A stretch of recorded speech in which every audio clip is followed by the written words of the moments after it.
From Bikaner और मैं और अंजना राठौड़ है उमलिंगला पास पे 19,024 फीट पे। ये राजस्थान की ऐसी दो जाबाज बेटियों से मिलवाएंगे जिन्होंने विश्व का जो सबसे हाईएस्ट पॉइंट है उमलिंग ला, उस पर अभी अचीवमेंट प्राप्त करके आए, जाके आए। कैसा लगा, कैसे गए, कैसे रही यात्रा? सर, हमारी ये यात्रा 12 दिनों की थी और इसमें हम लोगों ने बीकानेर से स्टार्ट किया। चंडीगढ़ से हमारी होशियारपुर डीलरशिप के थ्रू राइड चालू हुई थी और अलग अलग पास कवर किए। टोटल हमने 11 पास कवर किए। सबसे हाईएस्ट था 19,024 फीट पे उमलिंग ला, जो वर्ल्ड का हाईएस्ट मोटरेबल पॉइंट है, वो हमने क्रॉस किया।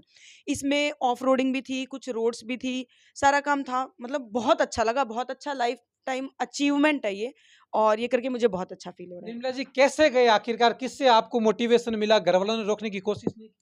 सर, एक्चुअली ये होता है कि जब हम बाइक से जाने की बात करते हैं तो चाहे लड़का हो या लड़की हो, घर वालों को चिंता होती है। जहाँ पे बात लड़की की आती है वहाँ थोड़ी टेंशन ज़्यादा होती है। मैंने मेरे मम्मी और पापा दोनों को बैठ के समझाया कि मैं ये करना चाहती हूँ, दिल से इच्छा है। तो उन्होंने पहले तो थोड़ा सोचा और फिर मान गए, मेरा सपोर्ट किया, मेरी पूरी फैमिली ने मेरा साथ दिया। यात्रा में क्या क्या समस्याएं आपको लगी वहां? समस्याएं तो बहुत थी। मेरे को 8 महीने ही हुए हैं रॉयल एनफील्ड लिए, और केवल 8 महीने हुए हैं। ऐसा नहीं है कि मैं हमेशा से चलाती आई हूँ इसको। और साथ में जो लोग थे वो सारे बॉयज थे जिनके साथ मुझे compete करना था, जो सालों से बाइक चलाते आ रहे थे। तो उनके साथ स्पीड मैनेज करना और वो सर्कल में गोल गोल चढ़ना, ऑफ रोडिंग करना, ये सब मेरे लिए नया था। पर सबके सपोर्ट भी सबने बहुत किया और मुझे बहुत अच्छा लगा और मैंने बिल्कुल हिम्मत नहीं हारी और अच्छे से मैं बढ़ती रही। हमारे देश के जो सैनिक है विपरीत परिस्थितियों में वहां पर काम करते हैं, आपने वहां जाकर देखा हकीकत में क्या स्थिति, वो बयां करें। मैं वहां पे जाके जब मैंने फौजियों को देखा, मतलब मैंने मेरे पापा से सुनी है वो चीजें, लेकिन जब मैंने वहां जाके उस चीज को फील किया, आप मानोगे श्रीनगर में सिर्फ एक हाथ के डिस्टेंस पे इतने सारे सैनिक खड़े हैं, चाहे बारिश हो चाहे कुछ भी हो, वो बंदूक लेके खड़े हैं। आगे कारगिल में देख लो, कितनी ऊपर फिट पे देख लो, जहाँ पे लोग नहीं है वहां पे हमारे सैनिक बैठे हैं, छोटी छोटी पुतली बना के बैठे हैं इतनी ठंड में, और वो हमारी सेवा कर रहे हैं। उन लोगों से जब ये पूछा गया कि ये सामने तो सैनिक है, चीन बॉर्डर, अगर कोई हम पे गोली चला दे तो ऐसे कैसे चला देंगे, हम लोग बैठे हैं ना। मतलब वो प्राउड मूवमेंट था सैनिकों के ऊपर। I am proud of Indian army. Nirmala ji girls के लिए क्या मैसेज देना चाहेंगे जो ऐसे अचीवमेंट प्राप्त करना चाहते हैं, जो ऐसे मुकाम पर जाना चाहते हैं? मैं ये कहूंगी कि मुश्किल सबको आती है, मुश्किल मुझे भी आई, लेकिन हारो मत। जैसा भी हो, अपने जो भी मन का है वो करने की कोशिश करो। एक बार आप स्टार्ट करोगे सब आपको मना करेंगे, लेकिन धीरे धीरे जब आप इसमें बढ़ने लगोगे तो यही सोसाइटी हमारे सपोर्ट बनने लगेगी। तो घबराने की बिल्कुल जरूरत नहीं है, फैमिली को साथ लेके बढ़ते चलो। इस बीच में निर्मला जी के भाई हमारे साथ में, उनसे भी एक बार मैं बात करना चाहूंगा। आपने सहीराम जी क्या लगा कि आप अपनी बहनों को इतनी अच्छी ऊंचाई पर लेके जाना चाह रहे हैं?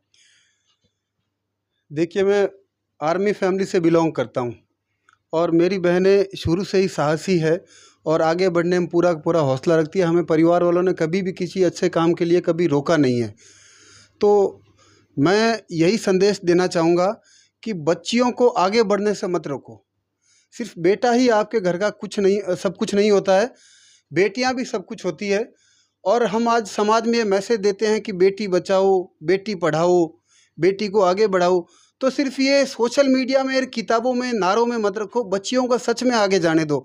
अगर हम भी चाहते तो हम कह देते कि नहीं बेटा आपको नहीं जाना है, आप लड़की हो, आप कैसे पार करोगे। उनका हौसला अफजाई करो। और मैं गर्व महसूस कर रहा हूँ कि विश्व की जो सबसे ऊंची पहाड़ी है हिमलिंगला, वहाँ पे जाके मेरी बहन ने एक वर्चस्व कायम किया है। राजस्थान की पहली सेल्फ राइडर है जिसने वहाँ पे जाके राइडिंग की है और बीकानेर से यात्रा चालू की। लगभग 4,000 साढ़े 4,000 किलोमीटर की अपना एडवेंचर टूर कंप्लीट करेंगे और कल बीकानेर चंद्र चौधरी सर्किल पे पहुँचेंगे और वहीं से उन्होंने यात्रा आरंभ की थी। तो आप बच्चियों को मेरा यही मैसेज समाज के लिए कि वास्तव में आगे बढ़ने देवें। कृपया सोशल मीडिया और सामाजिक स्तरों पे ये भाषण दे के मत करें, उनको सच में आगे जाने देवें। आप सरकार से कोई अपील करना चाहेंगे कि सरकार इस प्रकार की किस प्रकार की मदद कर सकती है ऐसे लोगों को जो ऐसा कुछ अचीवमेंट करना चाहते हैं? गवर्नमेंट मदद कर सकती है। जैसे एक नॉर्मल फैमिली से मान लो, जैसे आज मैं तो जॉब करती हूँ, मैं पंजाब नेशनल बैंक में कार्यरत हूँ, तो मैं अपना खर्चा उठा सकती हूँ। कई लोग ऐसे भी हैं जो रॉयल एनफील्ड नहीं ले सकते, जो नहीं इस खर्चे कर सकते। सरकार अपनी तरफ से ऐसी वुमेन्स के लिए या मेंस के लिए ऐसी राइड ऑर्गेनाइज कर सकती है कि लोगों को दिखाया जाए कि हमारी धरती कितनी सुंदर है, हमारा इन्वायरमेंट कितना सुंदर है, कैसे हौसला बढ़ाए, कैसे आगे बढ़े, किसे इसको बचाया जाए। तो इन सब चीज़ों में गवर्नमेंट बहुत सारी चीज़ें ला सकती है। राजस्थान की जो दूसरी जाबाज बेटी है उनसे एक बार बात करते हैं। आप कैसे कुछ गए, क्या कुछ लगा आपको वहां जाकर? वहाँ जाके जैसे मेरी दोस्त ने बताया कि सबसे बेसिक चीज़ जो सबसे important, not important, most important चीज़ हमने देखी वो आर्मी वालों की सिचुएशन। वहाँ पे मतलब इतने छोटे छोटे बंकर बनाए हुए हैं और हर एक एक डिस्टेंस पे हमारे आर्मी के बेस है। मतलब कोई प्रॉपर हाउस नहीं है, टेंट्स लगाए हुए हैं, है ना। मतलब इतनी वर्स्ट कंडीशन है वहाँ पे। अगर हमारी गवर्नमेंट उनको प्रॉपर अगर फूड ना पहुंचाए ना तो वो सर्वाइव भी कैसे करेंगे। मतलब दूर दूर तक कुछ भी नहीं है, कुछ भी नहीं है वहां पे। एक अकेला इंसान बैठ के हमें प्रोटेक्ट कर रहा है, जो कि बहुत हर किसी की बस की बात नहीं है ना। पर वो जो हमारे आर्मी, जो हमारे मिलिट्री, जो हमारे फौजी भाई है, वो वहाँ पे वो चीज़ कर रहे हैं, तो उसके लिए वो चाहिए, जिगरा चाहिए, हिम्मत चाहिए, है ना। तो वो देख के हम खुद एक आर्मी फैमिली से बिलोंग करते हैं, बट हमें रियलिटी जो हमने आंखों से देखी हमने, और जो एक्चुअली हमें बताई जाती थी, दोनों में बहुत डिफरेंस है। तो हमने एक्चुअल जो पेन होता है ना, जो एक्चुअल जो उनकी मेहनत है, वो जाके हमने देखी। तो मतलब मेरे लिए तो पूरे टूर में सबसे जो अट्रैक्टिव और जो बोलते हैं ना सीखने वाली चीज़ थी, वो वही थी कि उनकी एक्चुअल कंडीशन इंडिया में किसी को नहीं पता होगा। हम जो मिलिट्री के बच्चे हैं, खुद हम मिलिट्री कैंपस में रहे हुए हैं, हमें भी नहीं पता था। तो जो सिविल जो हमारी जो जनता है, जिनको आर्मी का कुछ पता नहीं है, तो मैं तो कहूँगी कि उनको सबको उनकी रिस्पेक्ट करनी चाहिए, है ना, कि वो हमें प्रोटेक्ट कर रहे हैं। अगर वो ना होना तो हम नहीं है। अंजना राठौड़, आपसे अंतिम सवाल है ये, आने वाले जो लोग हैं जो वहां जाना चाहते हैं उनके लिए क्या मैसेज है आपका, क्या क्या ध्यान रखें, सावधानी? सावधानी तो ये है कि वहाँ पे एक हाइट पे जाते हैं तो थोड़ा-सा ऑक्सीजन लेवल कम होता है। बिल्कुल। तो जिन चीज़ों लोगों को थोड़ा-सा ऑक्सीजन से रिलेटेड अस्थमा वगैरह कुछ चीज़ों की दिक्कत है, तो वो ना जाएँ वहाँ पे, और जाएँ तो डॉक्टर से कंसल्ट करके जाएँ, और अपनी मेडिसिन्स और जो बेसिक चीज़ें जो ले जानी चाहिए वो ले जाएँ, वो अलग चीज़ है। और ध्यान रखने वाली चीज़ एक जो मोस्ट इम्पोर्टेंट जो मैं बोलना चाहूँगी कि प्लीज़ आप लोग जब भी हाइट पे जाएँ, ऊपर कहीं भी जाएँ, हाइट पे नहीं कहीं भी जाएँ, ये प्लास्टिक और पॉल्यूशन ना फैलाएँ। क्योंकि हम जब ऊपर हाइट पे गए थे तो सब कुछ क्लीन था, हमें बहुत अच्छा लग रहा था। जैसे-जैसे हम नीचे आ रहे थे, जहाँ पे हर कोई जाता है, हर इंसान घूमने जाता है, वहाँ पे प्लास्टिक, कचरा, ये सब चीज़ें देख के ना ऐसा हो गया था कि भग गवर्नमेंट वहाँ रोड ही ना बनाए। नहीं बोलना चाहिए, बनाने चाहिए रास्ते, क्योंकि वहाँ के जो लोग हैं उनकी नीड है।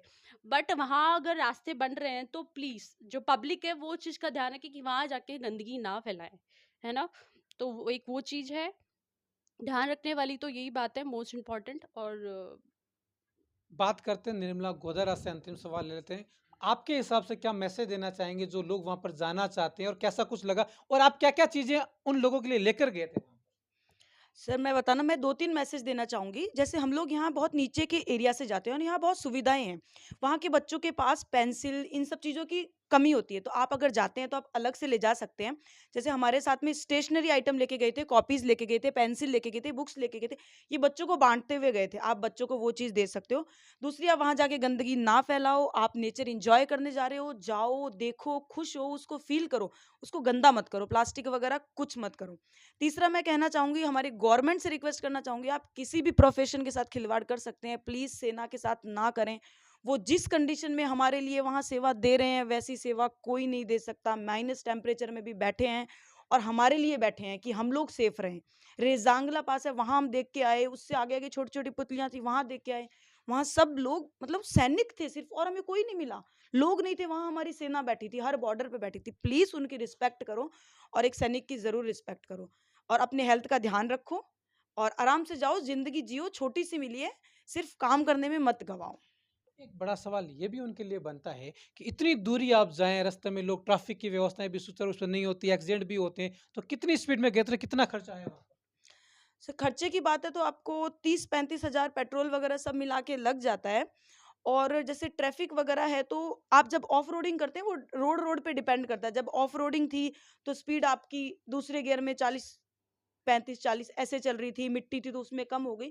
वो उस पे डिपेंड करता है। आराम से जाएँ, सेफ जाएँ, सुबह जल्दी अपनी यात्रा शुरू करें ताकि टाइम से बंद कर सकें, क्योंकि हिमालय वगैरह में 2 बजे 3 बजे के बाद नेचर हमेशा चेंज हो जाता है, बारिश शुरू हो जाती है, तो अपना ध्यान रखें। एक गर्ल्स के लिए इतना बड़ा गोल अचीवमेंट करना बहुत बड़ी बात होती है। आदर्श किसको मानते हैं आप, जिन्होंने आपको मोटिवेट किया? सर एक्चुअली इस राइड पे जाने के लिए नहीं, लेकिन मेरी जो आदर्श है वो मेरी मम्मी है। मैं उनको दिल से, मतलब मेरी आदर्श वही हैं, क्योंकि वो हर चीज़ को इतनी स्ट्रॉन्गली कर जाती हैं। तो मैं उनको ही देख के सीखी हूँ कि सिचुएशन में बढ़ना तो चाहिए, आगे जो करना है वो करना चाहिए आपको। और मेरी फैमिली ने हमेशा मुझे मोटिवेट किया ही है सर।